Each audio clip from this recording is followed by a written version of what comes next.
Bom dia a todos, muito bom dia, cumprimento, saúde a todos. Um agradecimento muito especial ao nosso convidado, ao professor Carlos Bom Reis, dia, muito gosto. por mais uma vez aceitar o nosso convite e vir partilhar com todos o seu saber e o seu gosto pela literatura. Muito obrigada, professor Muito Carlos obrigado Reis. também. Obrigado. Também uma obrigada a esta equipa fantástica que tem vindo a dedicar-se nestes 2 últimos anos ao nosso poeta maior, ao Luís Vaz de Camões, que nos tem desafiado, incentivado a conhecer melhor a sua obra e levar a que as escolas e as bibliotecas tenham, desde há um ano a esta parte, feito muitas atividades, muitos projetos, desenvolvido muitas iniciativas para que os alunos conheçam este nosso poeta maior, Luís Vaz de Camões. E ao mesmo tempo que vão desenvolvendo com muita criatividade estas atividades, vão descobrindo a intemporalidade da obra de Camões, a sua transversalidade e como ela continua, passados 500 anos após o seu nascimento, a ser muito inspirador para nós. Portanto, este webinar será mais uma chega para nós continuarmos a contribuir para valorizar de uma forma coletiva a literatura, aquilo que é herança cultural, aquilo que são os nossos autores de referência. Muito obrigada, uma boa sessão e cumprimento todos os que estão a participar neste webinar. Reitero o meu agradecimento ao professor Carlos Reis. Muito Obrigado. obrigada. E então vamos dar continuidade e vamos muito rapidamente só lembrar uma ou duas questões. A primeira questão, a estrutura de missão das comemorações do quinto centenário do nascimento de Camões, tem em curso três prémios, dois dos quais dedicados aos públicos que temos hoje aqui. Relembro o prémio Ensinar Camões, que é destinado a professores do ensino básico e secundário e que consiste na planificação de uma sequência de aprendizagem centrada na figura e na obra de Camões. Tem um prémio pecuniário interessante e, portanto, nesta sessão convidamos, lembramos os professores presentes, que é um prémio que lhes é dedicado. Depois, também, para os nossos alunos do terceiro ciclo e do ensino secundário, um prémio muito aliciante. Vamos ter uma experiência de grupo que inclui um passeio marítimo. A única coisa que têm que fazer é apresentar um trabalho original que pode ter diferentes formas de expressão artística, podem ser recursos analógicos bidimensionais, podem ser recursos tridimensionais, podem ser recursos digitais, vídeos e textos. Portanto, as categorias são várias, podem ser desenvolvidas por pessoas com diferentes talentos e no final todos os vencedores terão esta oportunidade, um passeio marítimo que será certamente uma oportunidade interessantíssima. Não se esqueçam disso. Nós vamos ter uma sessão dedicada a alunos do ensino secundário e gostaria de lembrar, antes de darmos continuidade ou darmos início verdadeiro a esta nossa sessão, que ao longo da sessão poderão ir colocando questões no local das perguntas e respostas aqui desta nossa plataforma Zoom, às quais o professor Carlos Reis terá depois todo o gosto em responder. E, portanto, vamos dar início e passa à colega Carla Fernandes, que irá apresentar o nosso orador. Bom dia a todos.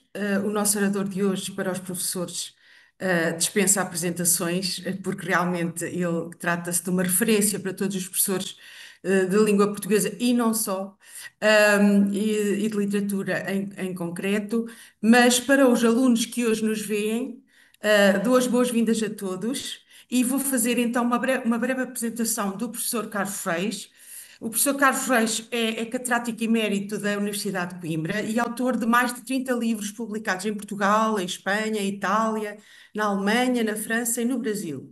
Ensinou também em outras universidades, para além da Universidade de Coimbra, em Espanha, nos Estados Unidos e no Brasil.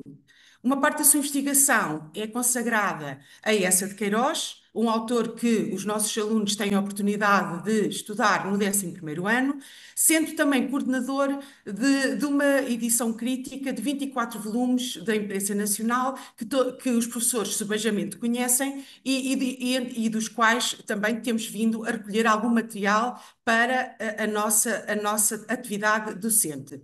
Foi também diretor da História Crítica da Literatura Portuguesa, disponível em muitas das nossas bibliotecas do ensino secundário, e coordenador científico do Centro de Literatura Portuguesa da Universidade de Coimbra. Foi também diretor da nossa Biblioteca Nacional e reitor da Universidade Aberta. Presidiu a várias associações internacionais e recebeu também prémios, nomeadamente os de Jacinto Prado Coelho, Eduardo Lourenço e Virgílio Ferreira. Presentemente é presidente do Conselho Geral da Universidade de Évora. Muito obrigada, professor, pela sua intervenção aqui hoje e espero que todos os meninos aproveitem bem esta partilha que vai ser, de certo, proveitosa para todos. Professor, faça favor. Obrigada. Muito bom dia a todos e a todas. Tenho muito gosto em estar aqui. Agradeço as palavras simpáticas, tanto as que agora ouvi como as da doutora Manuela Silva. E é com gosto por duas razões. Uma, porque ensinar, dar aulas, mesmo que por esta forma, é aquilo que eu fiz toda a vida e aquilo que eu sempre gostei de fazer. Os outros cargos, as outras funções, os livros, são um pouco o efeito desta nossa função primeira de dar aulas. E em segundo lugar, que vamos falar de um grande poeta português. De um grande poeta português, de quem estamos a celebrar o centenário, mas querendo celebrar o centenário não como uma festa que se esgota quando as luzes se apagam, mas sim como uma oportunidade para lermos Camões, lermos alguma coisa de Camões, lermos os textos, lermos aquilo que vem depois dos textos, as imagens, as representações, as adaptações, mas sempre tendo, de facto, o texto no seu centro. Eu estou a ser um pouco mais expressivo, porque sei que estou a falar para alunos do ensino secundário, que normalmente não são, digamos assim, o meu público-alvo, mas para quem hoje falo com muito gosto. E, portanto, conto com a colaboração das senhoras e dos senhores professores que estão a algures um pouco por todo o país, para, depois desta sessão, esclarecerem coisas que eventualmente ficam por esclarecer, para estimularem a leitura, acompanhando com a competência que têm e com a dedicação que têm, de facto, o ensino da literatura, do português e deste nosso grande poeta. Por que razão eu vou falar de ler Camões depois de Camões? Ler Camões é a tarefa que está no dia-a-dia das vossas aulas, os Lusíadas, a Lírica, etc. Há um Camões depois de Camões, que é aquele que tem sido lido ao longo dos séculos e de quem se tem construído imagens. Quem foi Camões? Há biografias sobre Camões, às vezes nós perdemos muito tempo a falar de pequenos aspectos, de detalhes mínimos da biografia de Camões, muitos dos quais não são sequer bem conhecidos.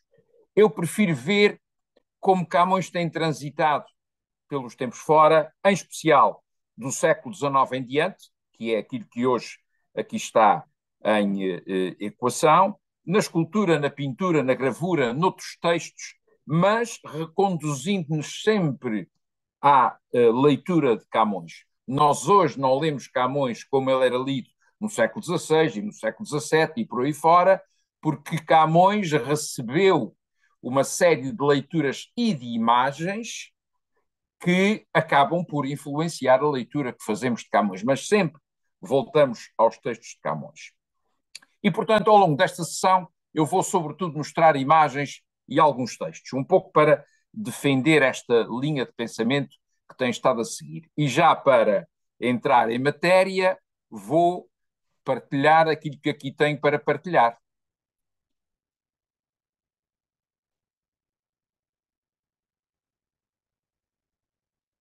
Digam-me, por favor, se está a aparecer aquilo que eu quero que apareça. Sim, agora a tela cheia, professor. Agora a tela cheia, mas não ainda. Tem que colocar em formato de apresentação, não é? Tenho que colocar em formato de apresentação. É, tela cheia. Está Já bem está. agora? Está? Sim. Muito obrigado. As senhoras professoras que estão aqui a acompanhar-me e a apoiar-me, dar-me-ão essas indicações quando for conveniente. O que é que aqui temos? Um Camões que toda a gente conhece. Isto é, a primeira estátua de Camões, que foi ali inaugurada em 1867, da autoria deste escultor, Vítor Bastos. Quem nunca viu esta imagem ao vivo, este Camões ao vivo, já o viu seguramente em muitas ilustrações. Foi verdadeiramente a primeira estátua de um escritor em Lisboa. E, curiosamente, foi uma estátua construída e ali implantada por subscrição pública, isto é, foram as pessoas que pagaram, os cidadãos que pagaram esta estátua. Isto mostra bem como na época havia realmente um patriotismo, uma devoção a Camões, que estava muito marcada também pelo sentimento do romantismo que então era dominante. Este é um Camões romântico, como serão outros Camões ao longo dos tempos. Alguns dados sobre esta estátua. É uma estátua imponente, mede cerca de 4 metros. E é uma estátua que apresenta um Camões duplo. Porquê? Porque um Camões que é guerreiro, ali está a espada, e um Camões que é poeta, ali está o livro, certamente os Lusíadas, sobre o peito. E esta imagem dupla, o guerreiro e o poeta, que ele próprio trabalhou e que está nos Lusíadas, é uma imagem muito forte, não só a partir de agora, mas sobretudo a partir deste ano de 1867. Camões não está ali só, como veem, em cima daquele pedestal, ele está, mas abaixo dele estão várias outras figuras. Aquelas figuras não estão ali por acaso, nem são quaisquer figuras. São Fernão Lopes, Pedro Nunes, Gomes Enes de Zurara, outros historiadores, outros poetas que vieram, alguns deles depois de Camões, como quem diz, Camões apoia-se na tradição, em que veio antes, Camões motiva aqueles que vieram depois. Um exemplo do que aqui está dito, os tais poetas, historiadores, etc., que estão por debaixo de Camões, esta expressão cercado dos cronistas e dos poetas heroicos vai fazer sentido um pouco mais adiante. Um deles, por exemplo, este Francisco de Sá de Menezes, hoje um escritor perfeitamente desconhecido, mas que escreveu uma epopeia, publicada em 1734, que é, de certa forma, uma epopeia decorrente do exemplo de Camões. Isto já vai mostrando como Camões é uma figura que interessa a um coletivo, não apenas de escritores, mas a um coletivo que é o da comunidade. Esta que agora se envolve e se interessa pelo centenário de Camões. Mas atenção, este centenário de Camões, a efeméride que está em curso, ela já tem uma história. A estátua foi inaugurada em 1867, mas depois disso houve celebrações do primeiro centenário, incluindo um cortejo cívico que aqui está. Imaginem, no dia 1 de julho, no dia 10 de junho de 1880, quando se supõe que Camões morreu, houve um cortejo cívico que envolveu carros de bombeiros, carros da indústria, representantes das colónias, carro da infantaria. Este cortejo partiu do Terreiro do Paço, não se imagina hoje uma procissão deste tipo, mas na época era assim que as coisas eram sentidas, e chegou de novo ao terreiro, ao Largo de Camões, perdão, já nosso conhecido, mas aqui engalanado com bandeiras, com mastros, com toda uma festividade, e era assim que se celebrava a efeméride. Efeméride quer dizer a lembrança de cada dia. A efeméride faz-nos lembrar hoje, vários séculos depois, a figura de Camões, vários séculos depois do seu nascimento, ao que parece, em 1525. Ora bem, é a partir daqui que eu quero sublinhar algumas leituras de Camões. Quer dizer, não foram só os escultores, não foram só as agremiações culturais, não foram só os políticos, porque na inauguração da estátua de Camões esteve o rei Dom Luís. A coisa teve, de facto, uma grande solenidade.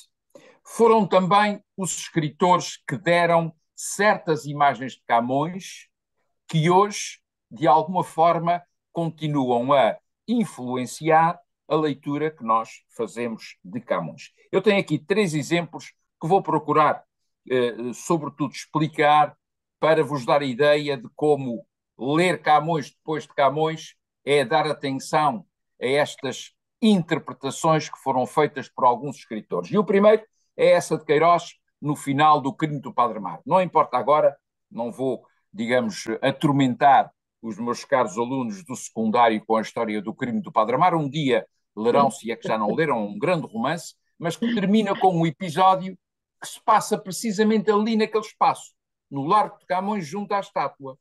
E o que é aquele episódio?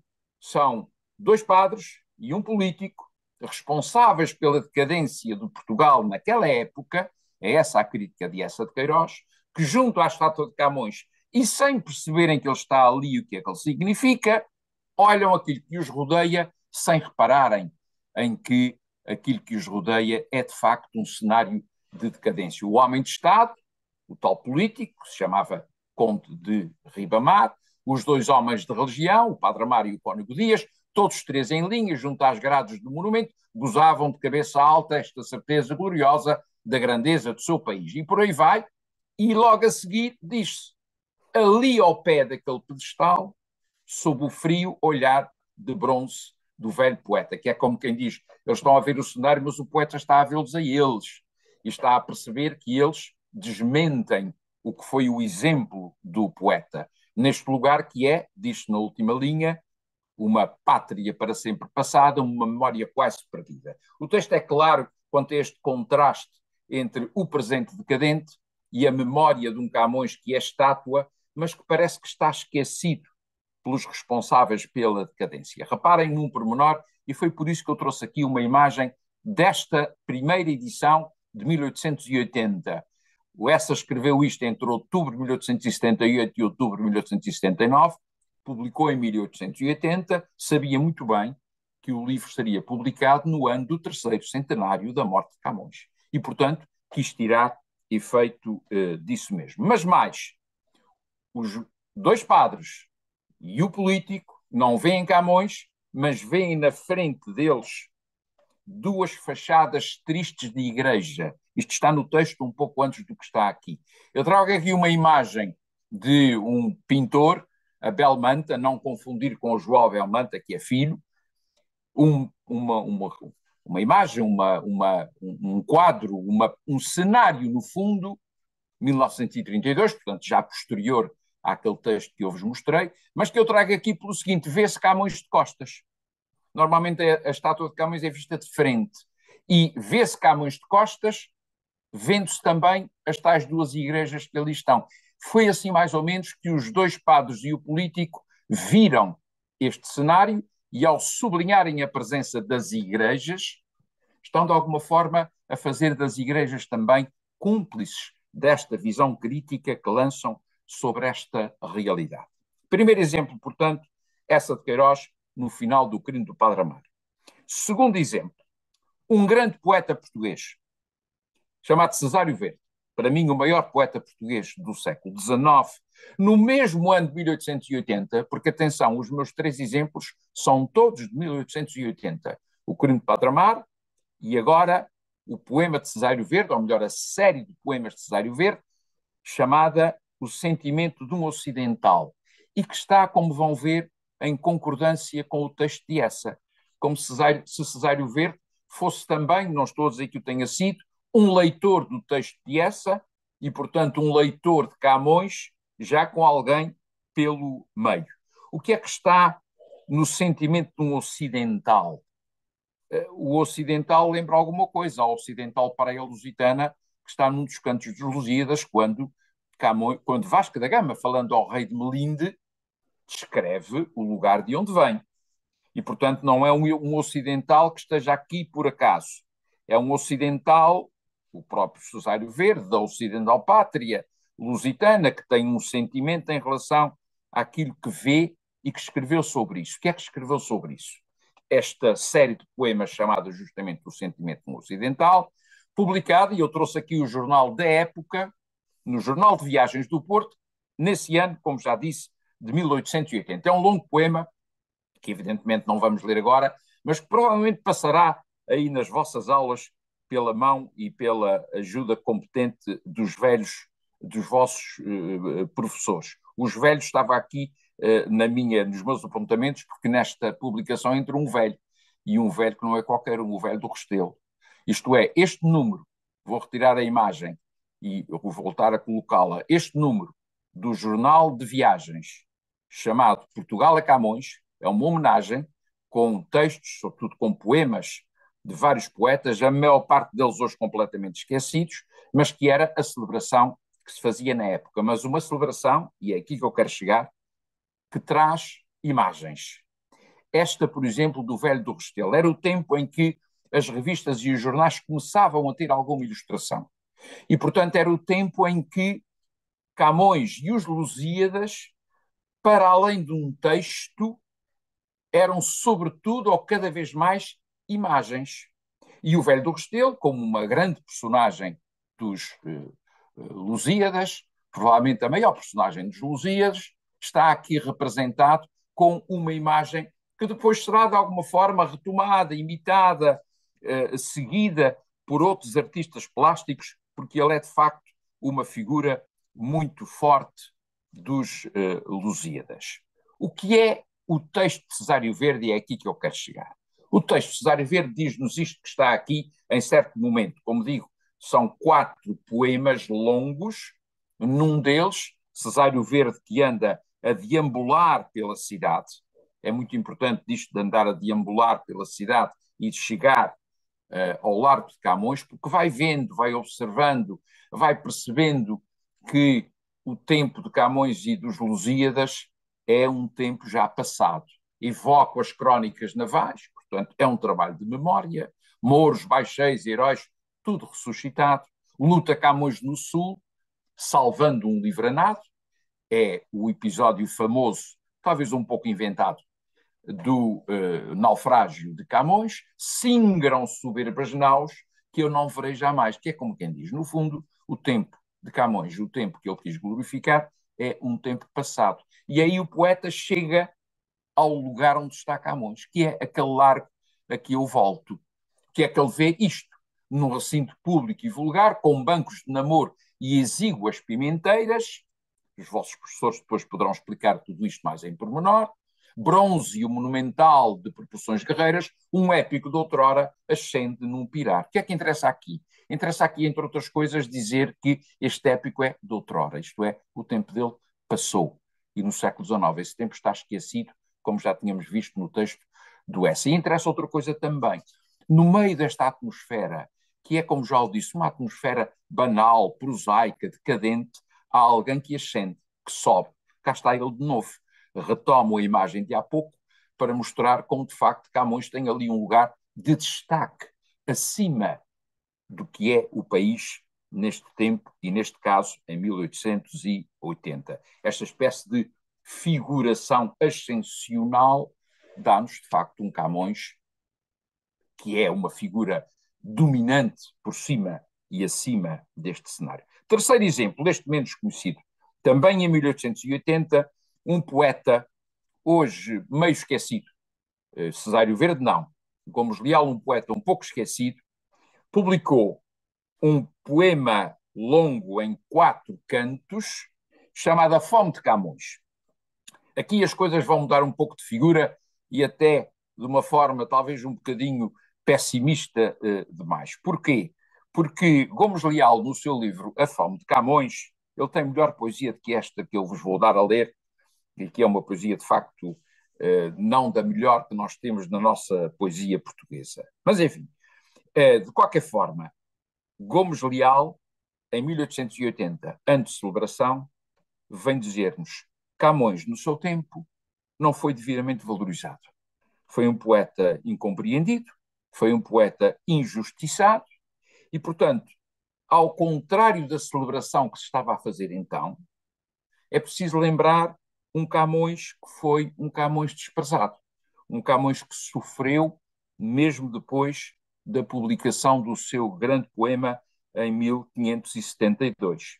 Vou-vos dar aqui a ler uma estância, porque o Gomes Leal, na Fome de Camões, imita justamente o estilo dos Lusíadas, imita, mas para pior, digo eu. Vou-vos dar aqui um breve trecho desse longo poema, eu não quero que se comovam. Ora, vejam, então, é alta a noite, diz ele, o poema está numa das partes do livro, chamado No Gravato do Hospital. O gravato é uma cama baixa, um catre, quando Camões já está no hospital para morrer. Atenção que nesta época o hospital era um lugar de miséria e de grande sofrimento. Ia para o hospital quem não tinha mais ninguém para tratar dele. A lâmpada vacilha como um pranto na vasta enfermaria, um marmório suor frio cintila sobre a fronte do gênio na agonia. O gênio vai morrer. Sobre a pupila treme-lhe um pranto à luz baça e sombria, mais triste que o luto de uma sina e um soluço através de uma ruína. É de facto, diria eu, e perdoem-me estar um pouco a fazer humor ao tentar com estes versos, é de facto fazer chorar as pedras. É um poema que, de certa forma, traz consigo a sensibilidade do ultrarromantismo.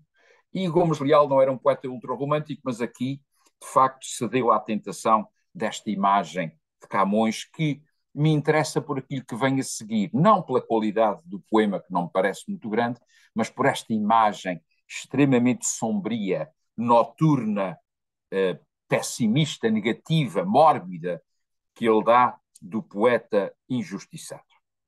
Ora bem, é a partir daqui que vão entrar em cena, verdadeiramente, imagens emblemáticas do que é Camões, a recordação dos Lusíadas, vários momentos do trajeto pessoal e literário de Camões, que eu vou dividir em 3 etapas.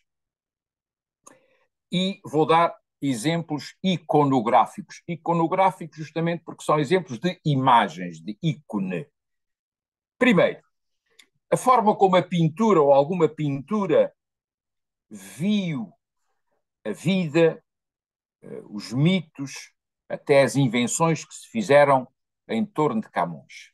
Este é um primeiro quadro de um pintor português do nosso romantismo, Francisco Augusto Metrace, que em 1851-52 pintou este Camões na Gruta de Macau. Parece que Camões, quando esteve em Macau, ia lá para uma gruta, ela está lá de facto com um monumentozinho evocativo, ia para uma gruta e ali pensava, escrevia, acompanhado pelo seu criado Jau, que ali está. Vamos voltar a falar deste Jau. Foi o criado escravo de Java que se agregou a Camões e que com ele veio, inclusivamente, para Portugal, quando Camões regressou, e que tratou dele no fim da vida, mas que morreu antes de Camões.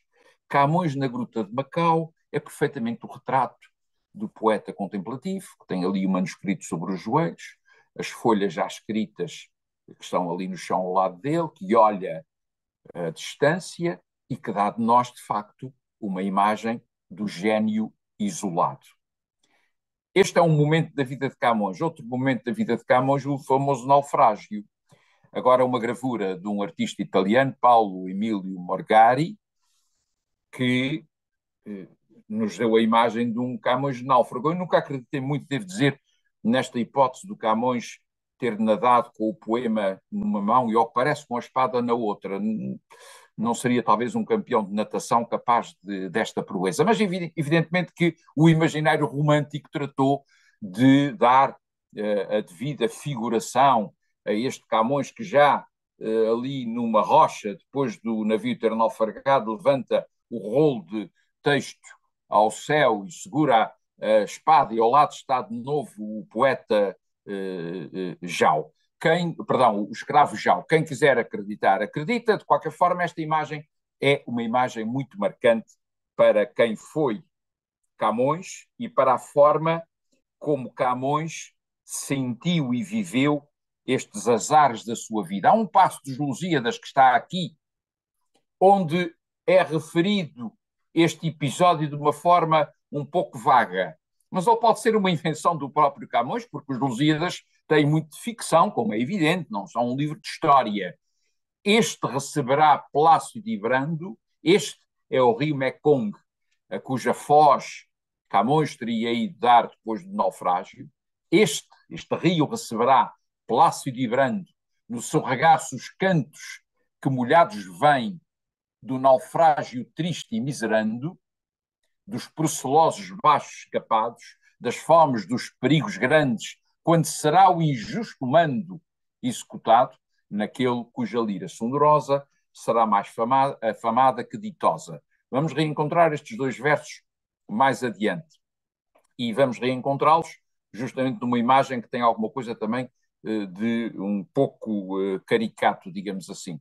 Esta estância do canto 10º dos Lusíadas, que pode ter alguma coisa de autobiográfico ou de inventado, vá-se lá saber, merece depois ser trabalhada em mais pormenor pelos vossos professores e professoras, porque, de facto, ela representa muito bem em texto, não em imagem, mas a imagem partiu do texto, aquilo que poderá ter sido um momento importante da vida de Camões. E tem, ainda neste domínio, um outro exemplo de um pintor alemão do romantismo, com um nome difícil de pronunciar por quem não sabe alemão, Theobald Reinhold Freiherr von Oer, um quadro de cerca de 1850, Camões e o Jau, ou A Miséria de Camões. Quer dizer, é um momento já quase final da vida de Camões, não se percebe bem pelo que está na janela se Camões estava em Portugal ou ainda estava no Oriente. De qualquer forma, lá está ele com a mão sobre a cabeça do Jau, como quem diz: tu és o meu companheiro, a outra mão na cabeça também em modo de sofrimento e, em geral, de abandono, que é isso que parece caracterizar a parte final da vida de Camões. Mas nessa parte final há um episódio importante. É o segundo momento desta tripla evocação que eu estou a fazer. Camões regressou a Portugal em 1570 e, nessa altura, dedicou-se a publicar os Lusíadas. Conseguiu, em 1572, como se sabe, mas também enfrentou várias ingratidões e enfrentou a ignorância de muita gente do seu tempo. Em todo o caso, há um momento, também um momento talvez ficcional, desta espécie de romance de Camões, que dá bem nota do que foi a relação de Camões com o poder. Como sabem, os Lusíadas são dedicados a Dom Sebastião. A dedicatória ocupa várias instâncias do primeiro canto. Era comum nesta época os escritores dedicarem os seus textos, as suas obras, aos poderosos, como forma de colherem o apoio deles. É uma coisa que hoje, evidentemente, não se faz, e ainda bem.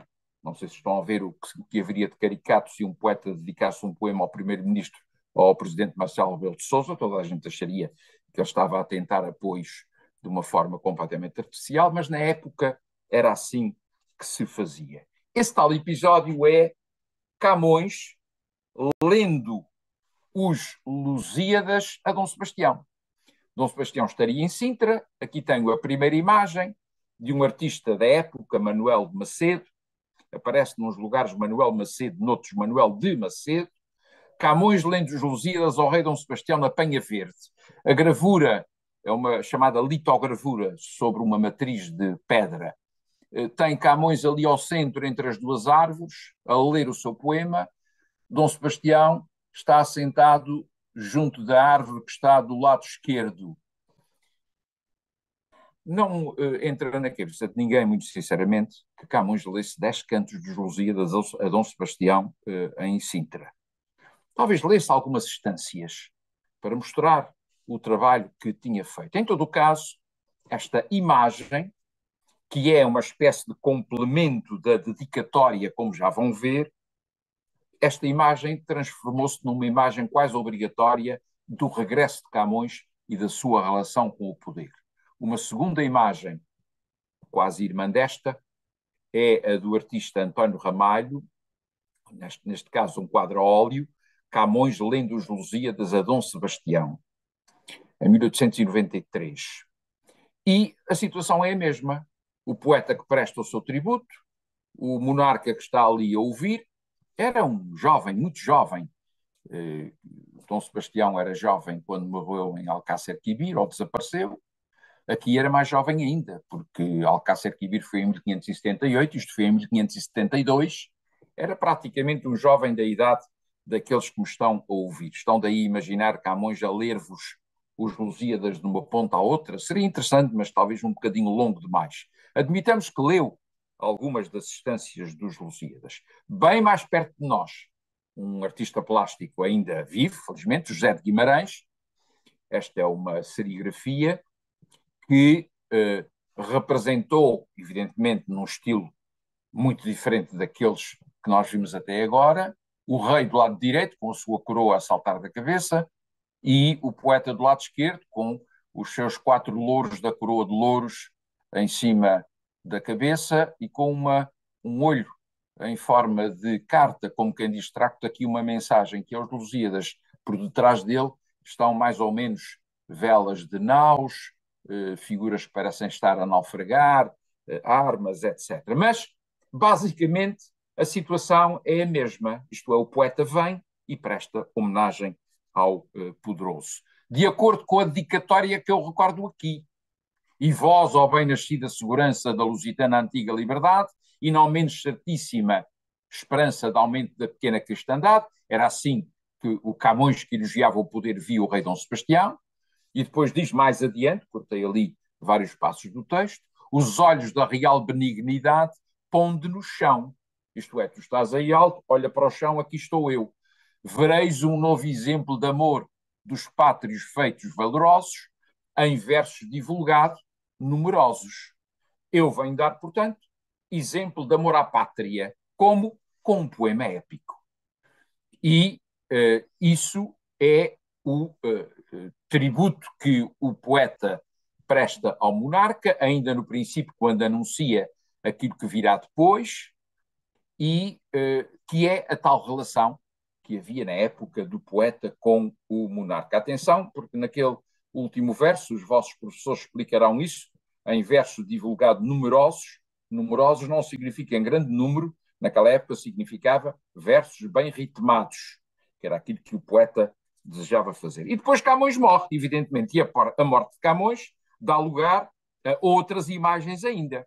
Eu vou agora acelerar um bocadinho, que não quero abusar da vossa paciência. Em 1825, este pintor português, Domingos Sequeira, fez um estudo, isto é, uma espécie de preparação para um quadro que viria a fazer mesmo, mas que desapareceu, chamado A Morte de Camões. Ali está o pobre Camões, num leito com uma vela ao lado, falando para alguém que não deve ser já nesta altura o escravo Jau, e numa imagem de miséria, de abandono, de súplica, talvez a Deus, sabe-se lá a quem. A morte de Camões é, de facto, um momento objeto de muitas imagens para acentuarem como essa morte e a doença e o abandono geraram uma prostração e uma injustiça que o imaginário de Camões tem carregado consigo. Este outro exemplo é até um bocadinho divertido, passe a questão do contraste entre o sofrimento do poeta e a forma como está construída esta gravura. É de um artista brasileiro, Araújo Porto Alegre, que foi até um pintor importante no romantismo do Brasil, em 1851. O que é que nós vemos aqui?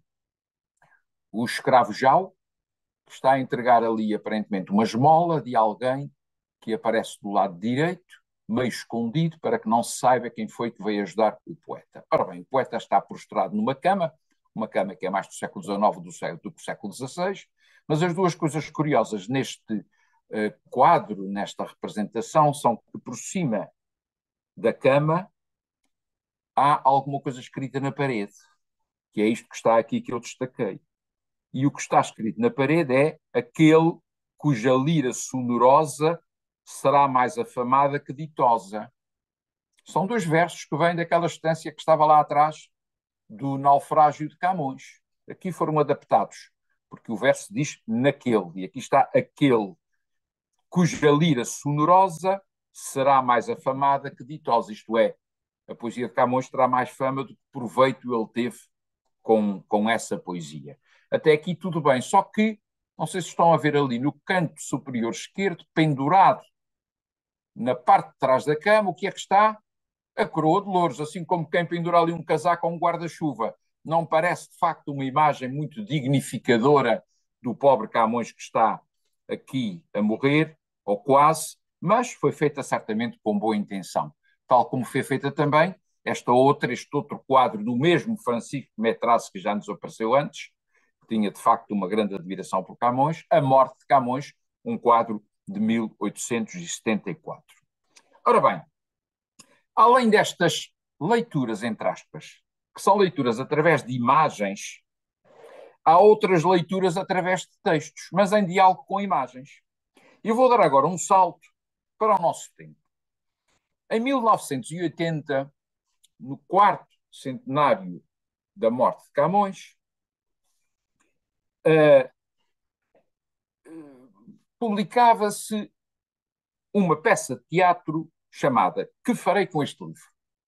Essa peça de teatro era da autoria, nem mais nem menos, do que de José Saramago.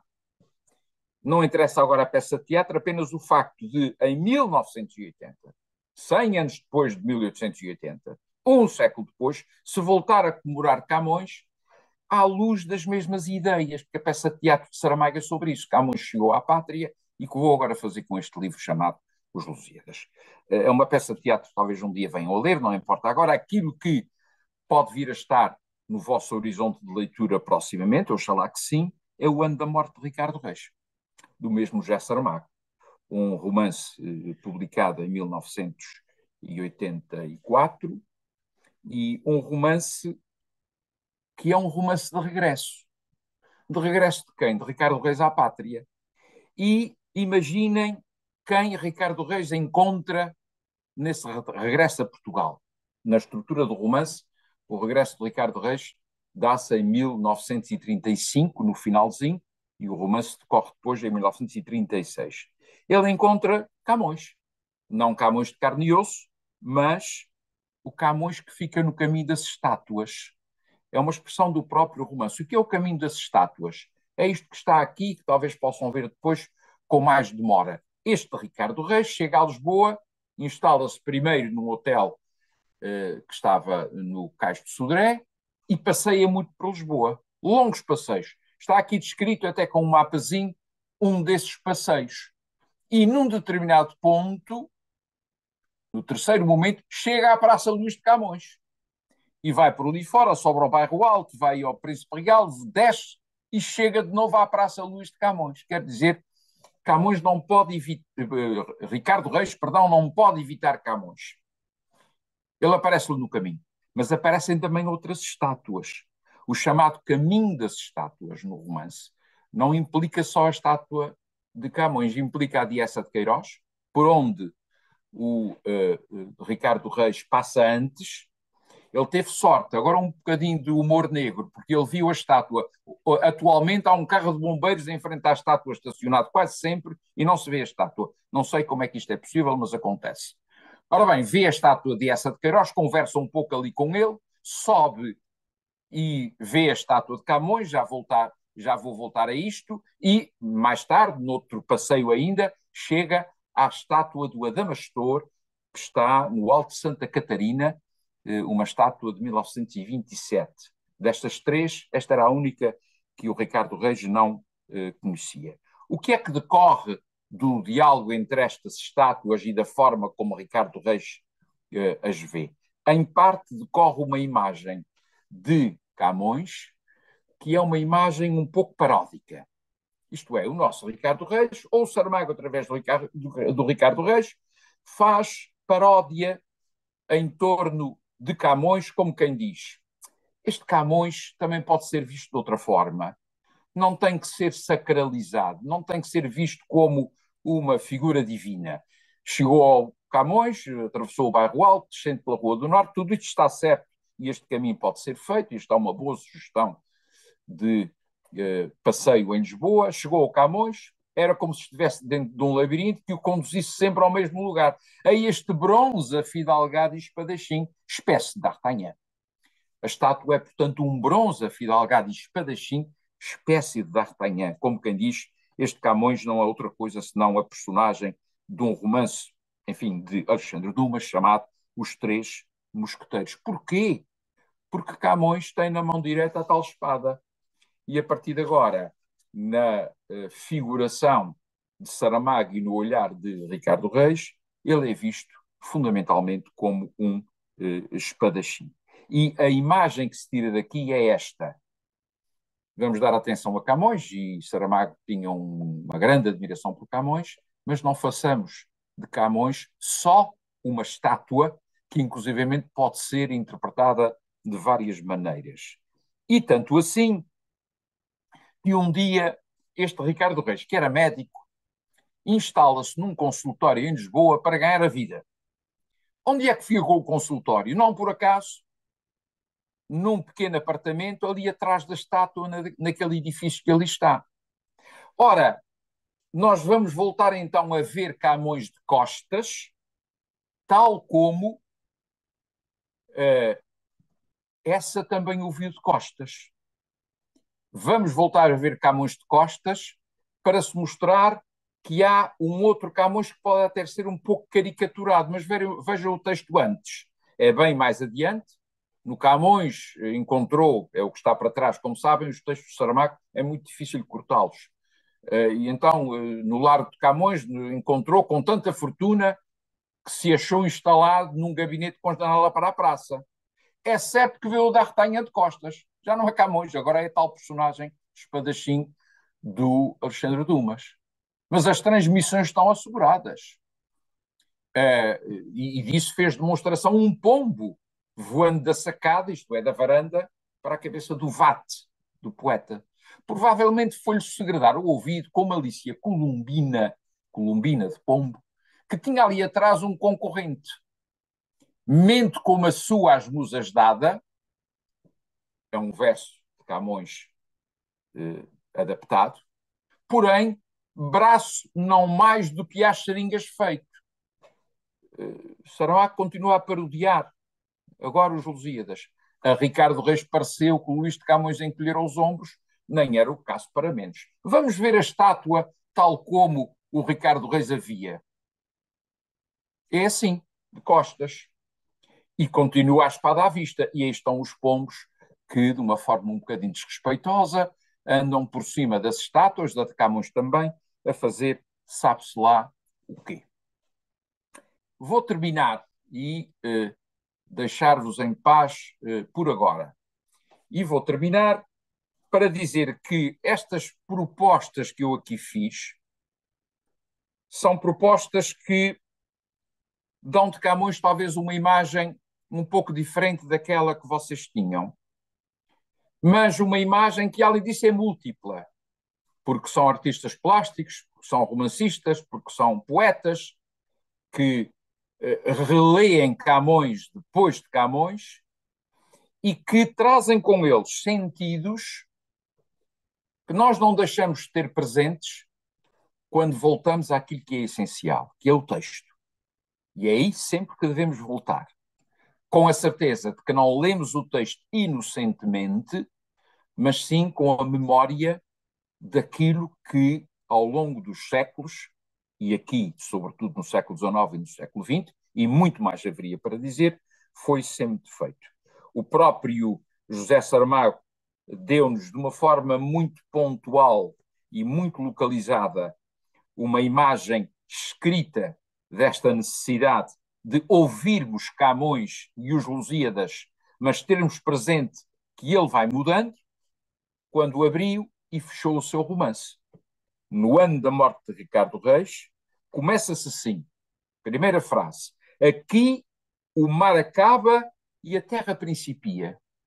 Ou seja, a imitação de um verso que todos conhecemos, aqui onde a terra acaba e o mar começa, está na descrição que Vasco da Gama fez, da Europa, de Portugal, etc. Primeiro verso, pode-se dizer que é um verso do ano da morte de Ricardo Reis. Aqui o mar acaba e a terra principia. E lá no final, muitas páginas depois, termina com uma outra frase que é quase a imitação de um verso camoniano. aqui onde o mar se acabou e a terra espera. Aí está. Camões e os Lusíadas sempre presentes, sempre diferentes, trazendo consigo imagens que são imagens da época em que essas imagens são construídas. No caso de Saramago, não é propriamente uma imagem desrespeitosa, é uma imagem divertida, paródica, uma imagem que nos quer mostrar outros Camões e outros Lusíadas, mas sempre, e nisto insisto, a necessidade de voltarmos ao texto. Era isto que eu tinha para vos dizer. Espero que alguma coisa aproveite e que os vossos professores possam daqui completar, explicar melhor coisas que eu aqui disse, com muito gosto e com a vontade final de vos desejar boas leituras, porque é isso que importa. Muito obrigado, Senhor Professor, Professor Carlos Reis. Agradecemos a generosidade com que partilhou connosco todo este seu vasto conhecimento, estas reflexões tão ricas e tão inspiradoras sobre a obra camoniana. E dito isto, eu passo imediatamente a uma questão que foi enviada, penso que por um professor, e que é a seguinte: Camões foi mais um poeta clássico ou terá sido um autor moderno à frente do seu tempo? Ora bem, depende sempre daquilo que nós chamamos aos escritores e do sentido que damos a essa espécie de etiquetas que pomos nele.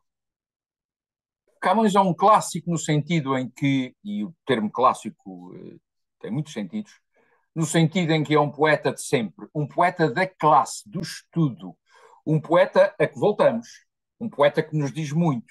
Está próximo da acessão de poeta clássico dizer-se que é um escritor do cânone. Não é a mesma coisa, mas as duas coisas estão relacionadas. Clássico, portanto, porque também viveu num período, escreveu num período, num momento literário, a que também se chama classicismo. Clássico porque modelou a sua poesia pela antiguidade clássica, pelo exemplo dos clássicos, mas superou. E ao superar, trouxe consigo sentidos que permanecem sentidos atuais ao longo dos tempos. Vou dar apenas um exemplo. Quando nós dizemos de alguém que é um velho do Restelo, e infelizmente há muitos velhos do Restelo por aí, quando dizemos de alguém que é um velho do Restelo, estamos a usar uma imagem e uma figura de Camões, que permanece atual. Mas, ao mesmo tempo, estamos a esquecer que o velho do Restelo não é só essa mensagem de pessimismo, é muito mais que lá está no texto, mas que, de facto, sobrevive até hoje.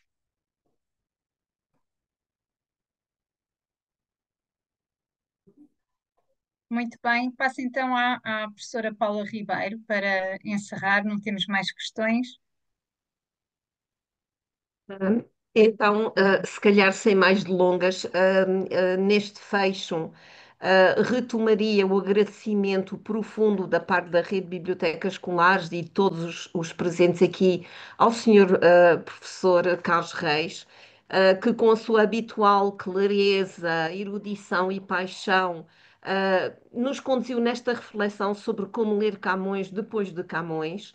Ficaram aqui muitas sugestões também para os meninos se inspirarem, porque para além do discurso do senhor professor, houve aqui uma narrativa visual que vos poderá inspirar depois na elaboração dos trabalhos que são propostos no concurso, no âmbito do concurso de que a professora Maria João Filipe nos trouxe aqui no início da sessão.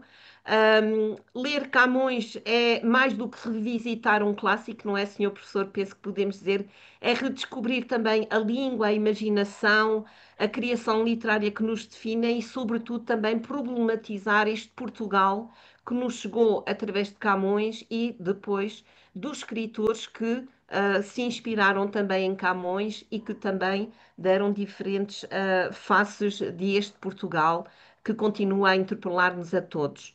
Quero também agradecer a todos os participantes, a todos, que foram muitos, não é? Penso que terão sido num total de 2.626 e que esta sessão sirva efetivamente para continuarmos a ler, a ensinar e reinventar Camões, abrindo novas fronteiras de leitura dentro e fora da escola. Muito obrigada a Posso só todos. dizer mais uma coisa, Claro, agradecendo as senhor suas professor. palavras, ficando ao dispor, louvando o trabalho da Rede de Bibliotecas Escolares, neste caso endereçado a um conjunto de destinatários que estão num momento muito importante das suas vidas e que, por isso, a minha interlocutora usou o termo meninos, eu compreendo muito bem, mas eu vou-lhes chamar rapazes e raparigas. Já são crescidos, têm 16, 17, 18 anos, já podem até votar, muitos deles, ter carta de condução e, portanto, são pessoas responsáveis, até responsáveis pela sua responsabilidade de valorizarem devidamente Camões. Muito obrigado pela vossa atenção. E não vou dizer mais nada porque fechamos com chave de ouro com o senhor professor. Muito obrigada a todos. Obrigado. Muito obrigada. Obrigada. Obrigada. Obrigado. Posso sair então, não é verdade? Sim, sim. Muito obrigada, Sim, obrigada. professor, muito Obrigada, senhor obrigada. professor.